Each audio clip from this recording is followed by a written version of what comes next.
My best friend's girlfriend got drunk, went insane and started calling us slurs, ripped stuff off our walls, and then started attacking us, so we called the cops on her and got her arrested, which puts us in the wrong according to her. A few months ago my best friend Mark, 27M, moved his girlfriend Heather, 25F, in with us. My wife, Cindy, 27F, and I, 26M, were okay with this. Mark and I have been friends since elementary school. Right before Heather moved in she got herself pretty drunk that ended in a screaming match with her sister and throwing things at Mark. We weren't too happy with this, but Mark said he talked to her, and she wouldn't get to that point again. Well, on to the story. 2 weeks ago we were all hanging out and having some drinks. Mark and Heather were going a little crazy, but they're adults so whatever.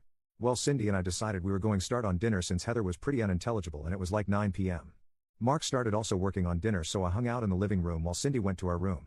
Heather goes into their room, then she comes back out and heads outside for like 20 minutes. I asked if she was good and got a small mumble. Heather comes back in, goes into the kitchen and then back into their room again. At this point Mark is done making their dinner and goes into their room. Mark comes out and sits with me in the living room and we are talking about my brother's upcoming bachelor party.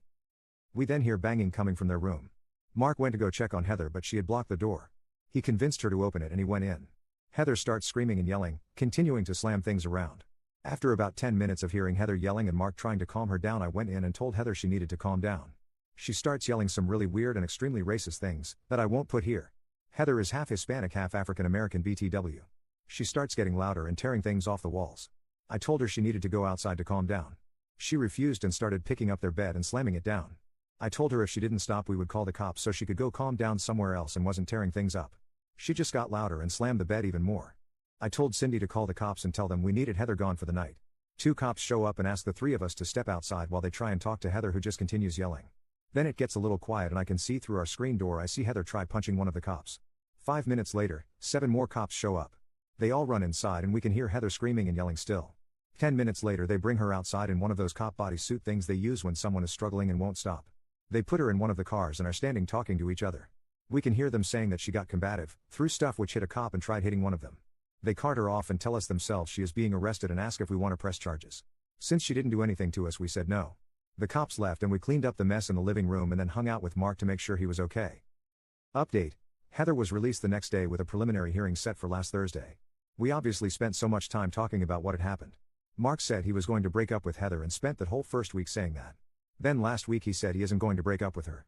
I told him that's his choice, albeit a stupid one, but she is not allowed back at the house at all, and he said he understood. 2 days before the preliminary hearing Cindy and Mark are subpoenaed to court.